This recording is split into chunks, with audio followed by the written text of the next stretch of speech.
delegation from the Venezuelan government arrived in Mexico on Friday to resume talks with the opposition sector.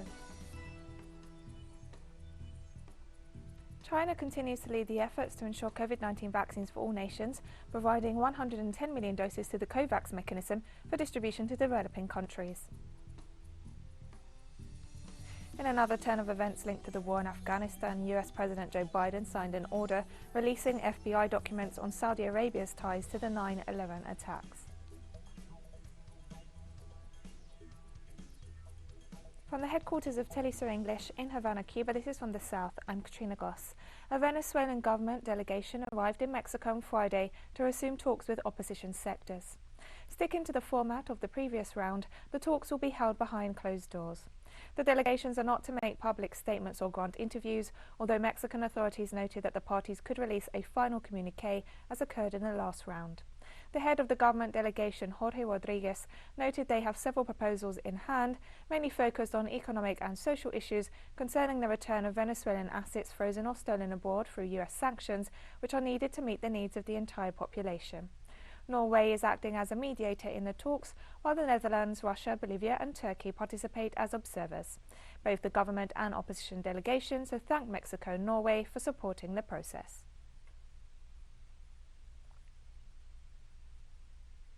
In Bolivia, relatives of the victims of the Sencata and Sacaba massacres mobilized this Friday to demand justice. The protesters noted that the march brought together all the movements affected by the 2019 violence and added that they're preparing a national census to identify all the dead, wounded, detained and tortured during and after the coup staged against President Evo Morales. Meanwhile, opposition parties in the Plurinational Legislative Assembly of Bolivia are working to prevent trials against those implicated in the crimes. Brazil's Supreme Court heard the key arguments on the so-called time frame case, which poses a threat to indigenous communities and their lands. The time frame argument surrounds a cut-off date for land claims that indigenous communities stress are vital for their survival. According to the case, the proclamation of the 1988 Constitution marks that cut-off date, and only those peoples who can prove they were physically on the lands they claim on that date have a right to them. This ignores centuries of land dispossession against indigenous communities violently evicted from their ancestral territories. The ruling could set a precedent for Brazil's indigenous communities to be stripped of even more land in the interest of agribusiness, mining and logging companies. Far-right President Jair Bolsonaro has given full backing to the agribusiness lobby and has launched an all-out modification process on the rules around protected lands in Brazil, stated that if the Supreme Court did not act accordingly, then the country would fall into the hands of indigenous communities, in yet another show of his racism. The court's 11 judges set the date for the second part of the hearing for September 8th. No date has been defined for the final verdict. For example, those who are fighting for land, they are small lands, and in these lands the indigenous people are camped on the side of the road, on the side of a farm, beside a road or beside a farm. There is no school, there is no health structure. It is necessary that it passes here first, as quickly as possible, through the Supreme Court, that the vote is in our favor so that these relatives who are fighting for the land have the conditions to cast their foot inside the territory.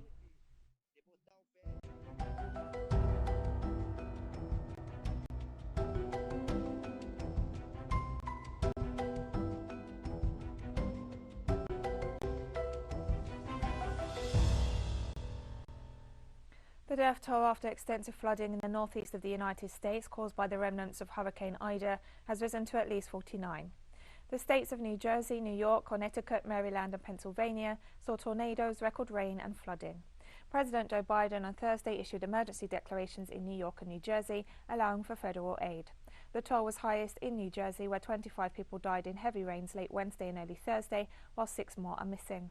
A majority of the people who lost their lives drowned after their vehicles were caught in flash floods, with some dying in their submerged cars and others getting swept away after exiting into the fast-moving waters. About 540,000 children in the southwest of Haiti are now facing the possible re-emergence of waterborne diseases, the United Nations Children's Fund warned on Friday.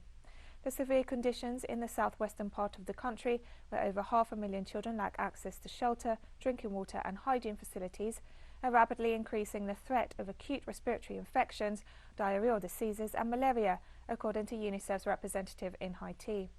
The officials stressed that without urgent and firmer action, even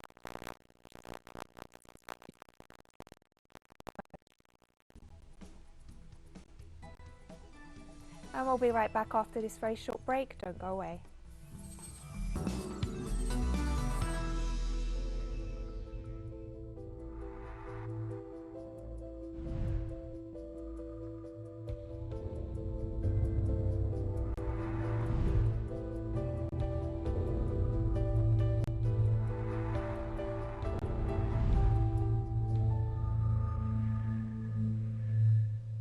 Welcome back to From the South. China continues to lead the efforts to ensure COVID-19 vaccines for all nations. Authorities confirmed having concluded an agreement with the World Health Organization to supply the COVAX mechanism with 110 million doses of vaccines against COVID-19. The Chinese Foreign Ministry explained that the vaccines produced by the Sinopharm and Sinovac companies are scheduled to be delivered by the end of October and will be distributed in developing countries, especially in Asia and Africa. China has also launched the initiative for Belt and Road Partnership on COVID-19 vaccines cooperation with 29 countries in a move to make further progress in fair and equitable vaccine distribution worldwide. More than 90% of the vaccines already provided by China have gone to Asian, African and Latin American countries, and China was the first nation to send vaccines to war-stricken regions such as Afghanistan and Syria.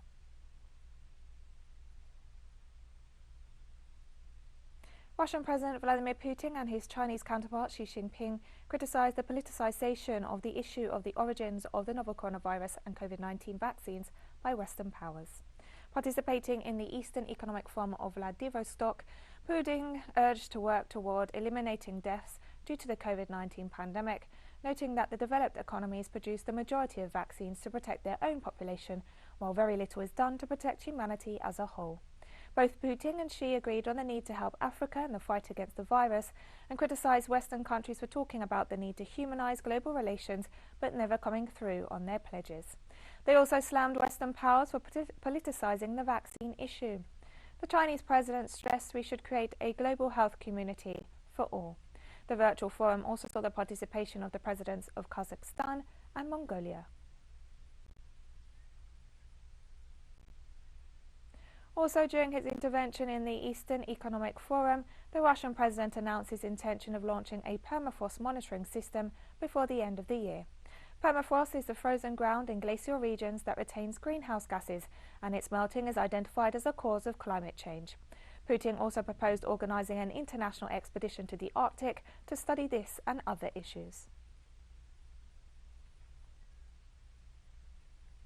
The Caribbean nation of St. Kitts and Nevis has achieved a successful pandemic response, as reported by its top health authorities. Now, in the Federation of St. Kitts and Nevis, to date we have reported a total of 1,148 confirmed cases of COVID-19. More specifically, 169 cases in Nevis and 979 cases in St. Kitts. And this is between last year, March 2020 to present. Now, of these, 645 cases have fully recovered. So at present, we are currently monitoring 499 active cases. We are currently going through what we consider our third wave of infection. We started to see our numbers rise from August 15 this year, having emerged from a second wave that we experienced between May 19th to July 12th. We believe, though, that we are beginning to plateau as the figures that we are seeing daily, they are no longer rising but are plateauing, and hopefully we'll begin to see a fall over the next week or two. The World Health Organization has warned that 80% of African countries will not succeed in vaccinating at least 10% of their population against COVID-19 by the end of September.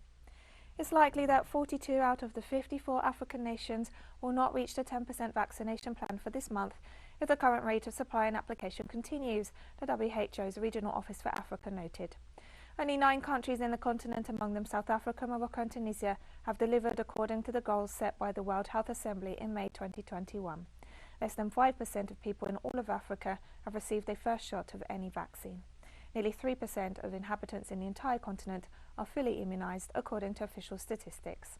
The figures demonstrate the ongoing inequality in vaccine distribution and the lack of support for more developed countries.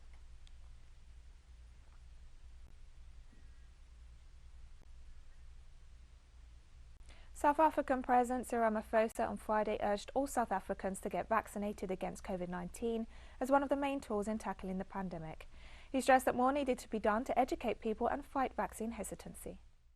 Since the outbreak of the coronavirus pandemic in our country in March of last year, more than 82,000 people are known to have succumbed to the disease in our country.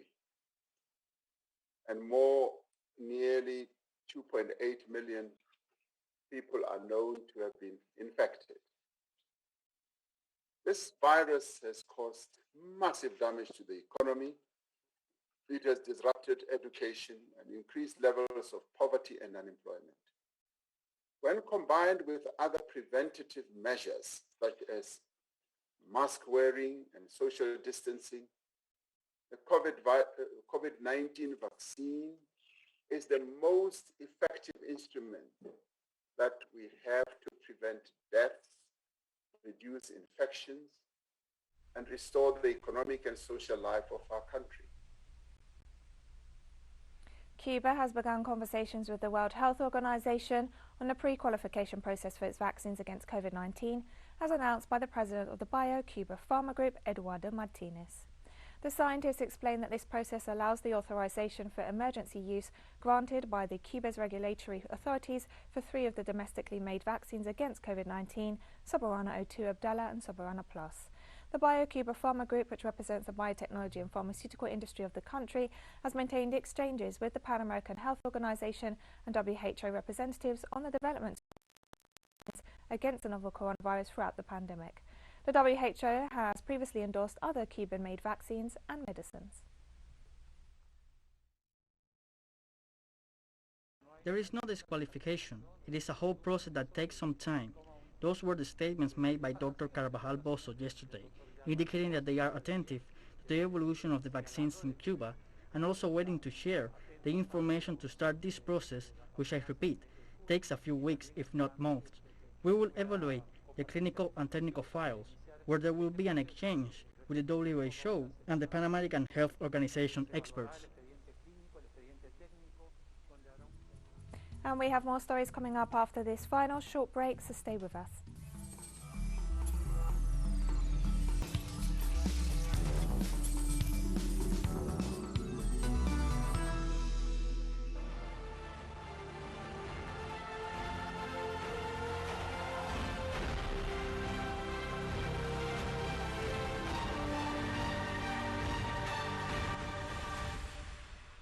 Welcome back to From the South. In another turn of events linked to the war in Afghanistan, US President Joe Biden signed an order releasing the FBI documents on Saudi Arabia's ties to the 9/11 attacks. Biden's decision to move on the executive order this week reportedly comes after 9/11 victims' families on Thursday asked an Inspector General in the Department of Justice to investigate their claims that the FBI lied about or destroyed evidence tying Saudi Arabian officials to the team of al-Qaeda hijackers. For the past 20 years, a group of families have fought a futile battle for additional US government information about the terrorist attacks that could reveal whether Saudi Arabian officials provided financial assistance or other aid to any of the 19 al-Qaeda hijackers, 15 of whom were from Saudi Arabia. The executive order signed by Biden on Friday said the full record would be disclosed in batches over the coming 6 months. However, the move doesn't include the release of information that supposedly could jeopardize national security and the ability to prevent future attacks. Protesters rallied Friday in front of the presidential palace in Kabul to demand that the new Taliban leadership respect women's rights. A document was distributed calling for Afghan women to be granted full rights to education and participation in the country's social and political spheres. The Taliban has promised a more inclusive government than during its last rule between 1996 and 2001, but many remain sceptical. Afghan women saw limited progress during the 20-year foreign intervention and war, mostly concentrated in Kabul. The situation for women in the rest of the country remained much the same, if not worse, as they suffered the impacts of the conflict. They must make sure women participate in their government. We know that women form a majority of the population of Afghanistan. If they are not prepared in areas like education, health and politics, and do not have a role in these areas in our society, so the world will not recognize us. They will not hear our voice.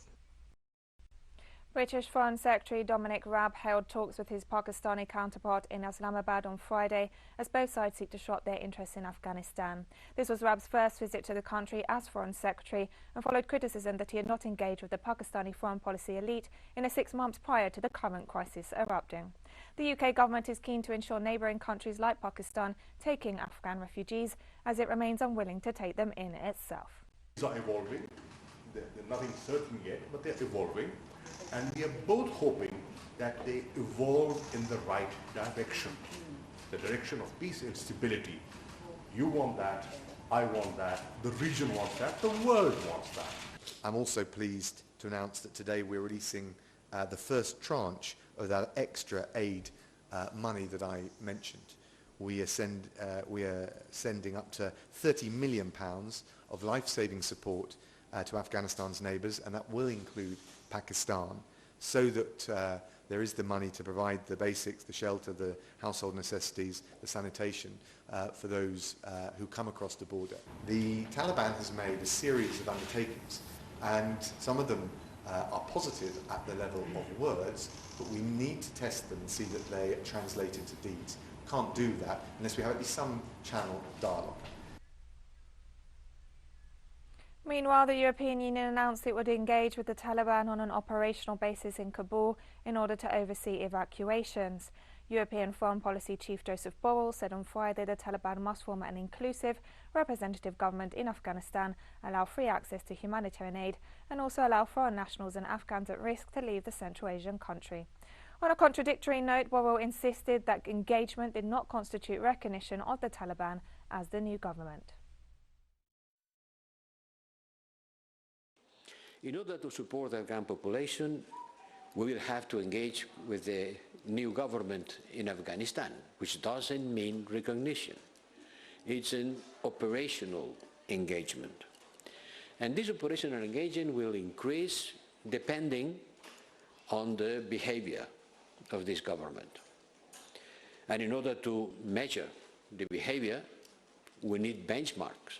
We will judge the behavior, and so will engagement, according with the commitment of the Afghan government for Afghanistan not to serve as a base for the export of terrorism to other countries.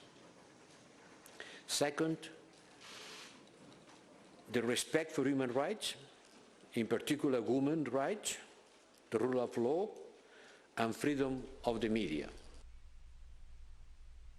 Speaking from Pakistan to a virtual briefing held in Geneva on Friday, spokesperson for the United Nations Refugee Agency, Baba Balok, warned of a major humanitarian crisis looming in Afghanistan, with more than 600,000 Afghans displaced this year, another consequence of 20 years of foreign intervention and war. Afghanistan has an internally displacement crisis that we have been trying to talk about.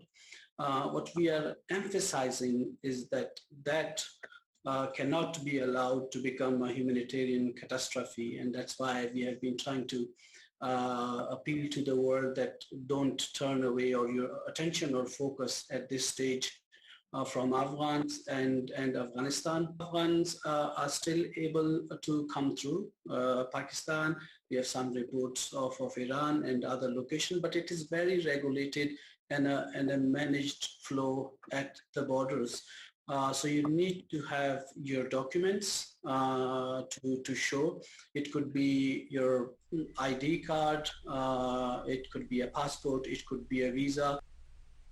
Russian President Vladimir Putin said Friday he hopes the Taliban will behave in such a manner that the global community can maintain diplomatic ties with Kabul.